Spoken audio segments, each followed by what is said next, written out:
Marjorie loved working in a historic building. Becoming a docent was her dream retirement job. She spent her days caring for the collections, guiding members of the public around the grand home, and learning all about the people who once called 1402 St. James Court home. She shared the stories with zeal and passion, tidied and dusted the house with real gusto and care, and was always excited to spend the day in such a beautiful and special location. But on a cold and blustery afternoon like this, Marjorie would be lying if she wasn't a little eager to head back to her warm and centrally heated modern apartment. As rain lashed at the windows and wind whipped across the house, a terrible chill had taken over the entire building. Marjorie couldn't help but clock watch. It had been a quiet day owing to the hideous weather, and she was keen to close up the house and head to the warmth and comfort of her own home. It was days like this that Marjorie could not imagine living in the sprawling 10,000 square foot house. No matter how grand and illustrious it was, it sure was hard to heat, and once the cold set in, there was no escaping it. As quitting time rapidly approached, Marjorie gently nudged the last of the visitors out for the day. Finally, she could close up the house and head home to a pot of tea and a trashy paperback novel. Protocol and common sense dictated that the house must be closed from the top to the bottom. As the driving rain pounded outside, Marjorie made her way to the top floor to begin the close down. She went from room to room, turning off lamps, securing windows, straightening signage, and sweeping up as she went along. The task was mundane, routine, and very simple, but Marjorie took it seriously. She never forgot a light switch or left a room anything less than perfect. The devil was in the details. From bedrooms to parlors, libraries, and billiard rooms, Marjorie secured each space. Maybe it was the horrific weather or the creeping cold. But tonight, the house felt different. Dare she even say, spooky. Like she was being watched, stalked through the house. Other volunteers had whispered about the house being haunted, but Marjorie did not go in for all that nonsense. It was an old house, which meant that creaks and groans were natural, not supernatural. However, she couldn't deny that tonight the house did feel indeed very eerie. After completing the ritual of setting the alarm and switching off the final sets of lights, Marjorie pulled her parka tight around her as she readied herself to brave the weather and bolt to her car. Yet as she went to open the front door, she heard a mad dash of footsteps from the floor above. Someone was running through the halls upstairs. She knew she felt someone watching her. There was someone in the house. And they were yelling. "Hurry! Hurry! The windows are open! Everything is getting wet! Hurry!" Any fear Marjorie may have fallen victim to was quickly replaced by panic. This house is a precious location, full of valuable and one-of-a-kind artifacts. Nothing can get wet or damaged, especially not on her watch. Marjorie ran from room to room on the first floor, but as she suspected, everything was locked up tight. Heart pounding and lungs burning from the worry, Marjorie headed up to the second story. Room after room still was silent. But once again, a lady's voice shouted, "Quick! Everything is getting wet! You need to shut the windows!" Marjorie ran towards the voice, throwing open the doors to the billiard room. There, Every single window stood open. Rain pouring into the space as the curtains lashed fervently in the wind. Lightning illuminated the rain-soaked room as Marjorie stood in total disbelief. Not only had the windows been closed all day, and of course she checked the room as she made her way through the house, but each one of these windows were fitted with complicated, ancient locking mechanisms. There was no force in the world that could open them accidentally. Especially not all of them. Consumed by confusion and frozen in fear, Marjorie watched as driving rain filled every corner of the room. Then, as though someone was standing right behind her, she heard a woman whisper in her ear, "You need to close the windows." Regardless of how terrified she was, Marjorie knew the disembodied voice was right. Windows first, questions later. Frantically, she set about battling with each window, pulling them closed and locking them tight. Once the room was secure, she sank to the floor, soaked, shivering, and truly perplexed. A sudden calm had come over the sodden space. As the storm raged outside, Marjorie felt a peace descend over the house. As she sat there on the soaked floor, allowing her breath to ease and her nerves to steady, she once again heard the voice of a woman call out, "Well done, and good night."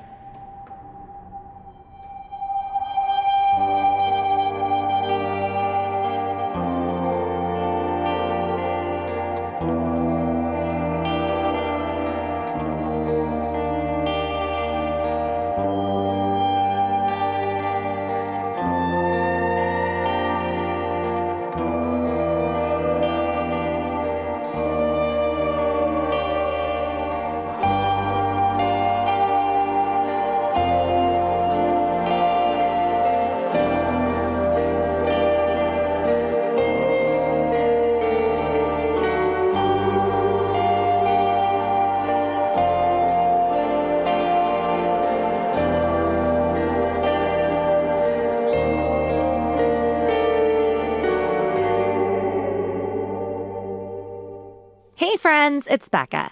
For the past 5 years, the West London Witch team has been dedicated to bringing you the best supernatural stories at the highest studio quality. And by team, I mean me and my buddy Danny. We do this work totally for free because we love it. We're proud of our content and appreciate the wonderful interactions we get to have with storytellers and listeners just like yourself. If you're enjoying the West London Witch, maybe consider joining our Patreon. It's a way to further engage with us and show your support for two creatives. If you're in a position to spare enough each month for us to grab a cup of coffee in between edits or add to the piggy bank for a new microphone, we would love to see you in our Patreon community. But I know times are tough, so if you're not in a position to join Patreon right now, that's okay. We aren't going anywhere. Head on over to patreon.com/The West London Witch. For as little as £1, $1, €1 a month, you can gain full access to our coven, a space where we share behind-the-scenes stories, dive deeper into each episode, answer your questions, and have special little treats to thank you for sharing your love and kindness with your favorite little witch.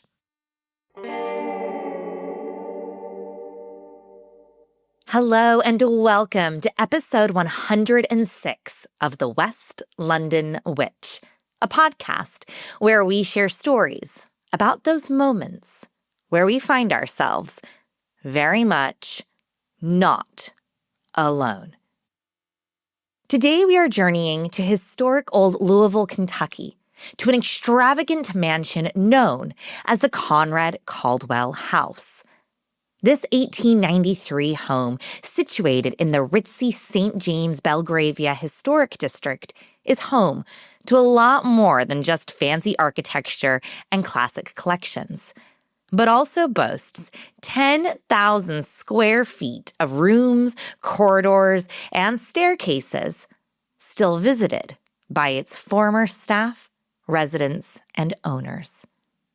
Today, Chris Church, the executive director of the home, will take us on a tour of these haunted halls and introduce us to the spirits that still call this place home.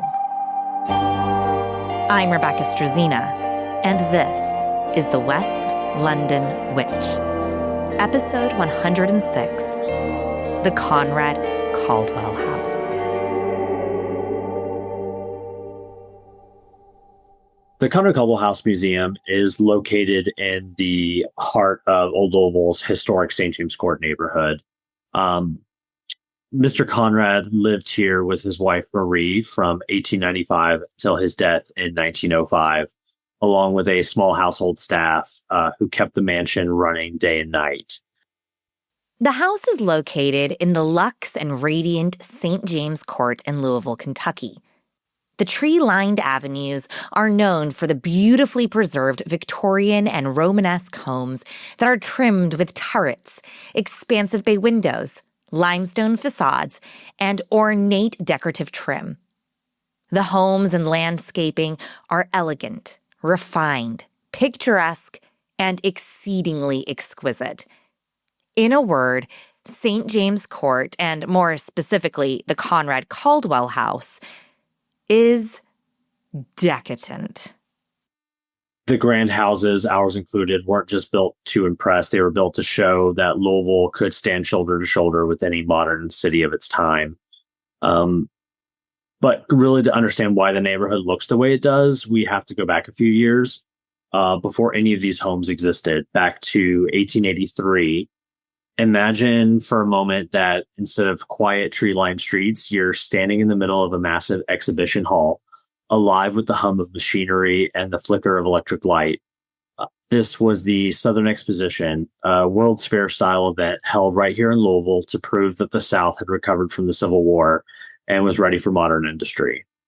The exposition showed off every kind of power imaginable: steam, water, animal, and electricity. But what drew the biggest crowds were the electric lights. 4,600 bulbs, all installed by Thomas Edison's company.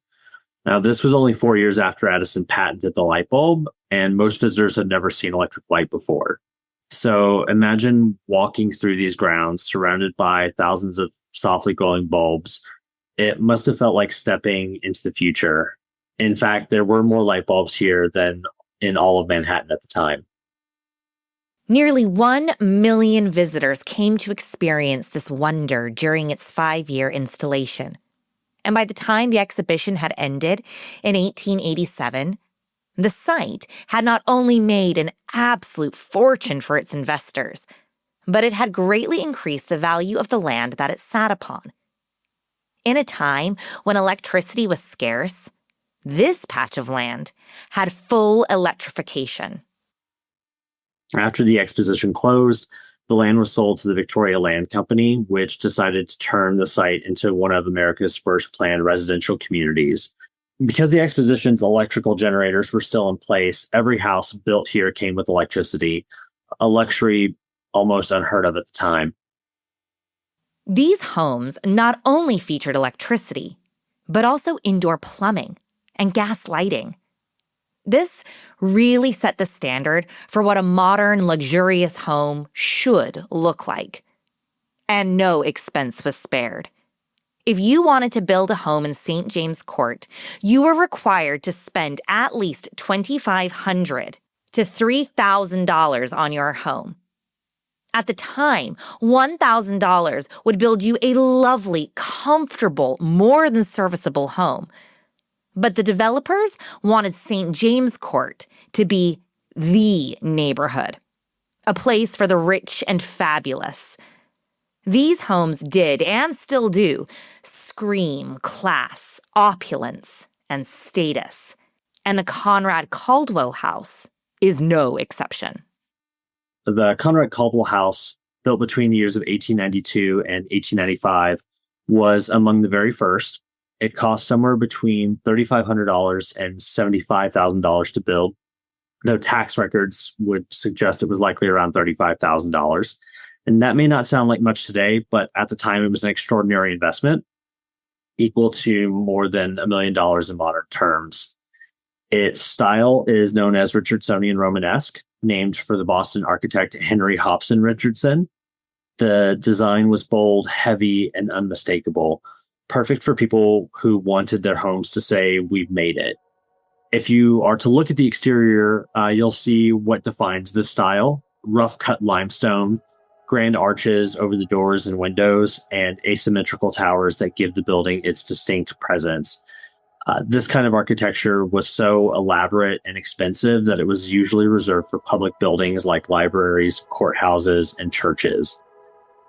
The Conrad-Caldwell House is so elaborate and grand, it is often called Conrad's Castle, named after its first owner, Theophilus Conrad, a hugely successful businessman who made his fortune in the tanning industry.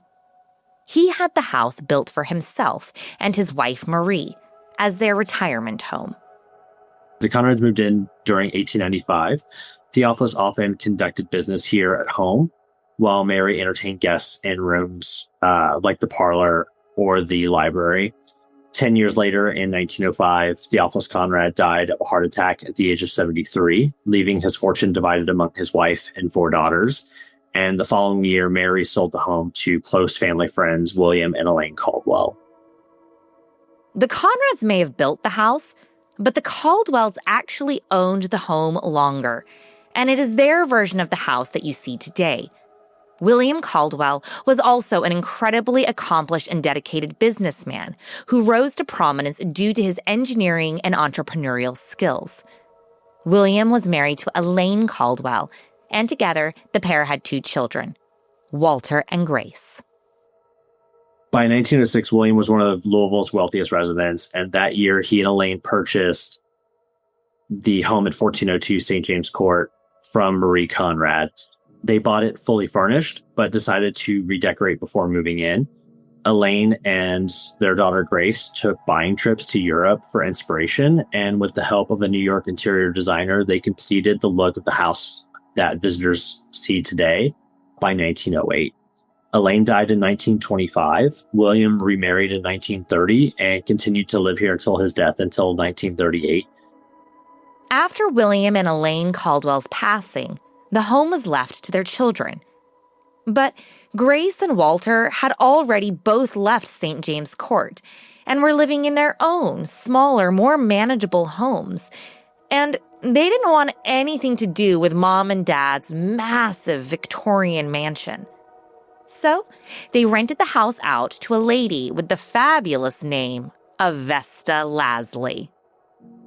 They rent the house out to Vesta Lasley, and they allow Vesta to run the home as a boarding home from 1938 until 1947. So she is living at the home and running it as a boarding house during the later years of the Great Depression and into the mid to late 40s. Vesta Lasley in 1947 decides to give up the business of running a boarding home, and the house is then put up for sale by Walter and Grace Caldwell. A gentleman then steps in. His name is Owsley Haskins, and purchases the home, but not with the intention to live in the home, but to serve as a community resource, specifically to Presbyterian widows. So he purchases the home and donates it to the Presbyterian Church of Louisville under the direction that they utilize the home as the Rosanna Hughes Home for Presbyterian widows. There is a lot of very fascinating information surrounding Rosanna Hughes, and you can hear all about her in our exclusive Patreon Coven Conversation. But it's important to note that from 1947 to 1987, the house was used as a home for Presbyterian widows. The home was altered to accommodate the needs of these ladies. A dining hall was added, along with a beauty salon, a spacious addition to create dormitories, and a large commercial kitchen. This chapter in the home's life is important, as it directly relates to some of the ghosts still in residence. The house then went up for sale, and a lot of people in the neighborhood, Old Louisville in general, did not want to see the house torn up into apartments or condos like so many of the homes in the neighborhood did during that time period. And so through fundraising as well as receiving money from one of the more local prominent families of Louisville, they were able to gather up enough funds to purchase the house and create the nonprofit foundation that we've been operating under since. Old Louisville, and St. James Court in particular, is known as one of the United States' most haunted areas. The location is teeming and brimming with ghost stories. And of course, a mammoth, stupendous mansion is the perfect setting for a ghost story. After all, aren't all Victorian mansions the quintessential backdrop for a haunted house? But Chris and the museum are serious. This isn't just a theory. This house is really spirited.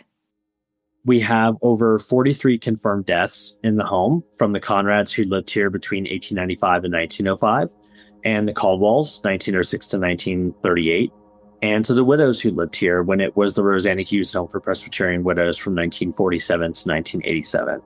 The paranormal community talks about two main types of hauntings, specifically with the Conrad-Caldwell House Museum: stone tape theory and intelligent hauntings. So when it comes to particular areas in the house, one location that we see a lot of hauntings occur is at the grand staircase. And this is a story that is particularly attached to me. So Sundays at the Conrad-Caldwell House are typically quiet. Only one staff person comes in early. They usually arrive at 9 a.m., well before the volunteers arrive, to open the house for tours.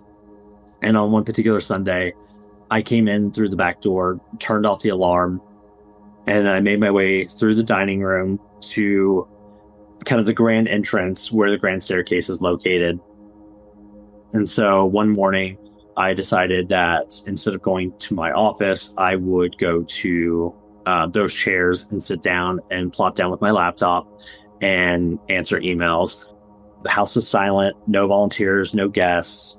And then without warning, I hear the sound of footsteps descending the grand staircase. And it's not the usual creaking and settling of the floorboards, but the distinct sound of hard-soled shoes coming down the staircase behind me. And I'm not someone who frightens easily, but in that instant, I got goosebumps that ran straight up my arms and down my back. And then I jumped out of the chair, my laptop crashed to the floor, and I turned around with both of my fists raised, ready to confront who was ever there. But as soon as I turned around, the staircase was empty. I was so rattled that I picked up all of my belongings, went straight to my office, and sat in the farthest corner where I could see every doorway and didn't move again until the volunteers arrived later that morning. And since then, I've never sat in those chairs by the fireplace. Paranormal investigators have theorized that there could be some residual hauntings at play at the Conrad-Caldwell house. And this makes sense, as there are a lot of stories connected to both the staircase and the dining room, two very high-traffic locations. Over the years, at least 3 different female staff members or volunteers have seen the same full-bodied apparition of a man dressed in period clothing with a mustache and goatee. They always describe him as being slightly transparent, but clearly defined. Specifically, our rental and events coordinator has encountered him more than once. She's come in early to open the house, and she never makes it past the point where the dining room enters into the butler's pantry. And each time the apparition is standing near the silver safe in the butler's pantry, it's the same figure, a man looking straight at her. They lock eyes. She can see his face, his outline, even the details of his clothing, and then realizes that she's not alone in the house, and she quietly backs out and waits in her car for other staff members or other volunteers to arrive. She's not the only one. 2 other female staffers have described identical encounters. Same man, same area, same feeling of being watched. If you ask any of the staff who have experienced the full body apparitions of the man off the dining room towards the butler's pantry, guaranteed most of them will say it's probably Mr. Conrad. The butler's pantry was not just where all of the serving dishes were kept. It's also the location of the silver safe. The family silver safe resides in the butler's pantry. And what we know about the history of the butler's pantry and the silver safe is that no women were allowed access to the silver safe. If you were the lady of the house, you had to go to either your husband or the butler to have them unlock the safe, and then they would swiftly close it and lock it behind you. So the fact that we see a gentleman who is often described in the same manner as Mr. Conrad, a short man, tweed suit, hat, goatee, mustache, being at the silver safe and barring a woman from entering that space where the safe is located, you kind of put two and two together and it sort of makes sense that that's probably Mr. Conrad. Most of the deaths in the house date back to when it was the Rosanna Hughes Home for Presbyterian Widows. Although it hasn't served that purpose in many years, that doesn't mean that all of its former residents have truly left. On the second floor, there's a room right off of the grand staircase. It's called the sitting room. The room was originally served as the Conrad and the Caldwell's sitting room, respectively. But when the house became the Rosanna Hughes home, the entire second and third floors were converted into bedrooms for the ladies. And this particular room was home to 3 widows who spent their final years at the mansion. In the 1990s, the museum was visited by a local clairvoyant who lived in Old Louisville. She had never toured the house before. She knew nothing about the history or the layout. She was new to Louisville and wanted to visit and kind of see all the different sites, as you do when you move to a new neighborhood. And so when she toured the house, she stepped into the sitting room and immediately grew still and said to the guide, "There are 3 women here." The tour guide paused, the clairvoyant paused, and they were just kind of sitting there in the silence. And the clairvoyant looked to the guide and said, "They're all talking over one another. They're upset, and they keep saying they don't like it when you move things around." And so she turned to the guide and asked, "Do you move things in here often?" And the guide, of course, didn't think anything of it and said, "Well, the only time that we really move things is during Christmas time. Staff will decorate the room for the holidays, and we have to move items throughout the space to accommodate all the Christmas decorations that we put up." It didn't resonate with the guide until the next morning when she thought about what the clairvoyant had said, and she remembered that every single time they had moved something in the sitting room, whether it was during Christmas or if they were cleaning, if they were having to rest specific collections pieces, the next morning that they'd come in, something about the room would be off. And it would be something like the bookcase cabinets were open and books were out scattered on the floor, or something had been knocked over, and they could never pinpoint what had happened or why this had happened, because the bookcases all have locks on them. There's no reason for books to be scattered about the floor. It just looked as though they had spilled out onto the floor. And she finally, this particular guide finally put 2 and 2 together and said that the ladies were trying to let staff know they didn't like it when things were being moved, and this was the only way that they could let us know about their dissatisfaction with us moving items throughout the space. Now, anytime anything needs to be moved or replaced in that room, the museum staff will very loudly and very clearly state what they are moving and why. They let the ladies know if something is leaving and will be returned, or whether it's being retired altogether. Since the staff have been keeping the ladies updated on the state of their room, all the disturbances have ceased. A few years ago, we did have a film crew use the museum for a feature-length film. And the film crew used the sitting room space as a staging room. They left props, scripts, personal items between takes in the rooms, only to return and find them missing. Days later, those same items would return. They would turn up in odd places throughout the house, the basement, the attic, tucked behind furniture. One actress had even had her marked up script vanish and then reappear in the exact same spot she swore she'd left it in. And we are convinced that the ladies were so upset about this film crew using the room as a staging space and not knowing kind of the rules that we have set in place for that particular room. So they wanted to kind of get there in a little bit with this film crew. These three widows may be a favorite set of ghosts in the house, but the incredible intelligent hauntings don't stop there. The other particular instance that we've had in the house that resonates for me connects to Elaine Caldwell. Mrs. Caldwell passed away in the house. Mr. Conrad passed away in the house, and we know that at least one domestic servant that worked for the Conrad family also passed away in the house. But Elaine Caldwell is kind of our resident ghost that people often experience when they're visiting the house, specifically men who visit the house. When it comes to Elaine Caldwell's room, that same clairvoyant in 1990, as she was touring the home, she was heading into Mrs. Caldwell's bedroom and immediately stopped at the threshold of her room and refused to step across the threshold. She said that there was an elderly woman here, frail and confined, whom she assumed was one of the Presbyterian widows, and that the woman appeared to be struggling with paralysis on the left side of her body. And the clairvoyant noted that the spirit did not like people entering her room and was especially uncomfortable with men in her room.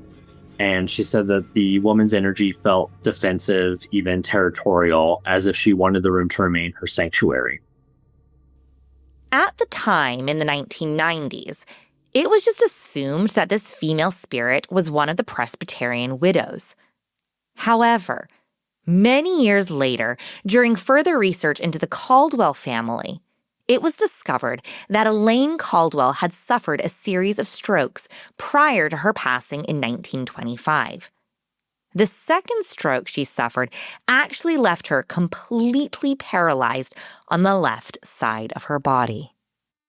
As we're doing the research and we're thinking back about this particular story, it kind of sent chills through the staff because the clairvoyance description from the 1990s suddenly made perfect sense. The widow that she had seen was not one of the Presbyterian ladies, but it was Elaine Caldwell, still occupying her room decades later, and she clearly guards it.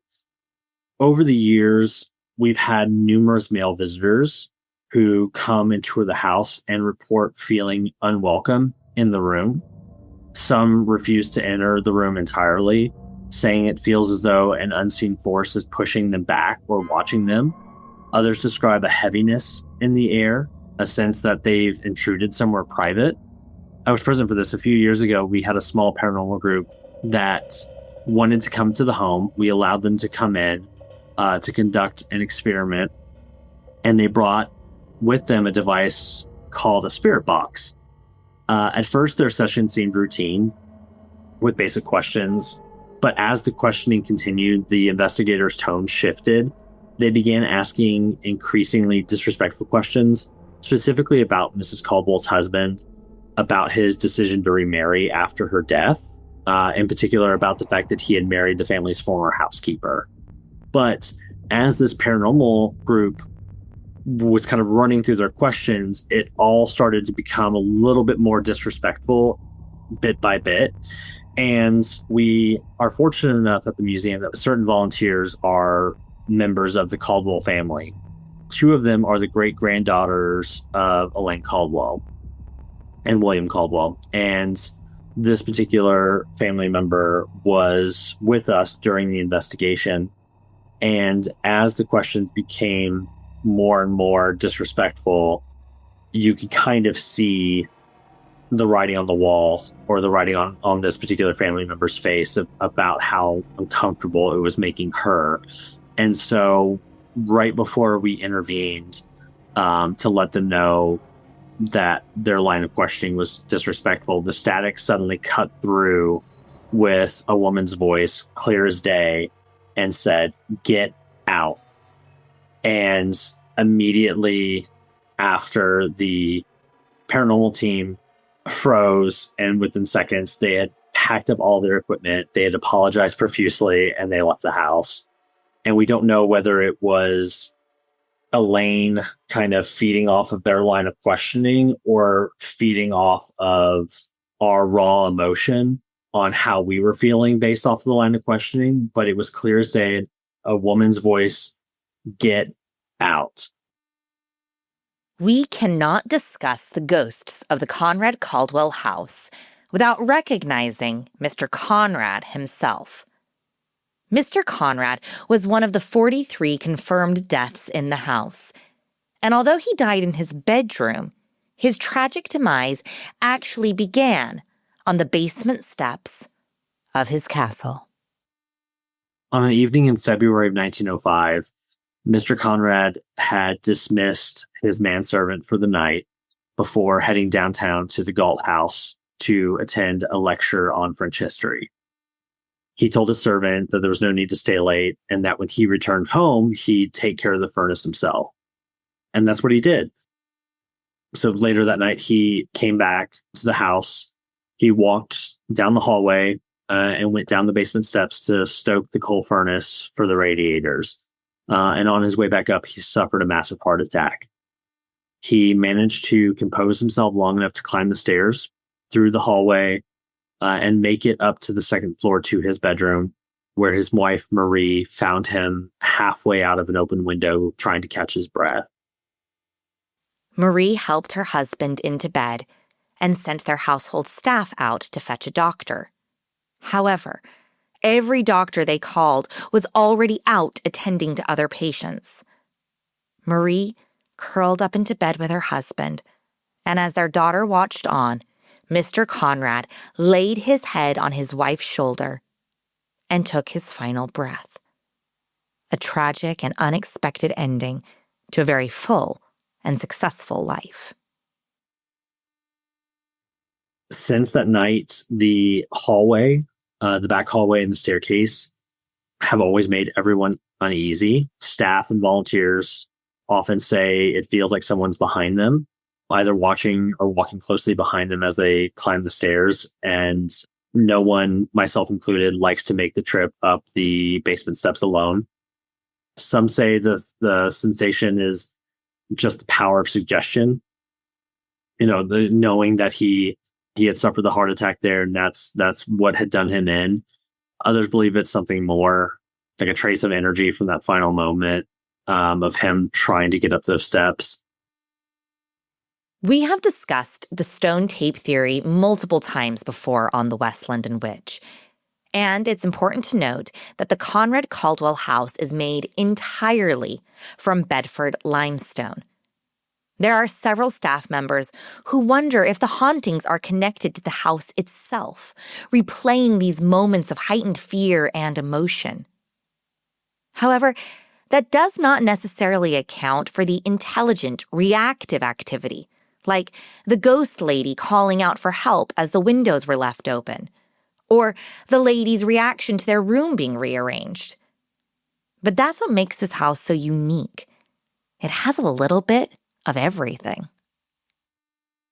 The house, for lack of a better term, speaks to us in different ways, and lets us know that either Mr. Conrad, Mrs. Caldwell, one of the domestic servants, or even one of the plethora of Presbyterian widows that lived in the house are still present in some form or fashion at 1402 St. James Court. They have a habit of letting us know that they're still there, and that they're still, in their own weird way, taking care of the house.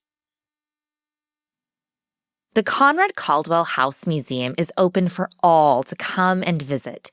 You can do a self-guided tour, a docent-guided tour, a walking tour, and even private group events.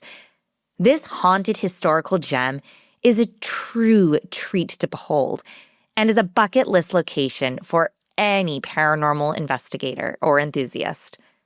Book your visit today at www.conradcaldwell.org.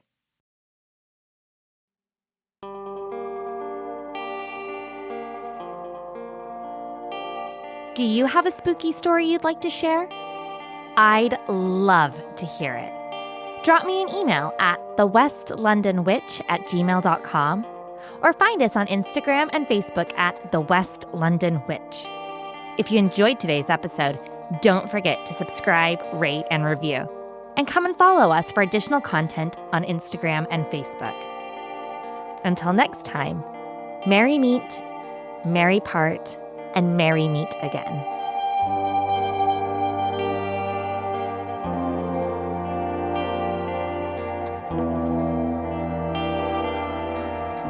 The West London Witch is created by me, Rebecca Strazina. Our sound designer and production magician is the incredible Danny Cross. Our theme music was bespokely written and performed by the wickedly talented Kyle Hall.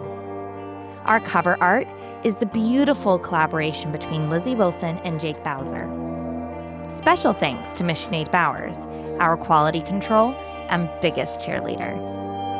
And thank you to you, all of our listeners all over the world. These are your stories. Thank you for sharing them with us.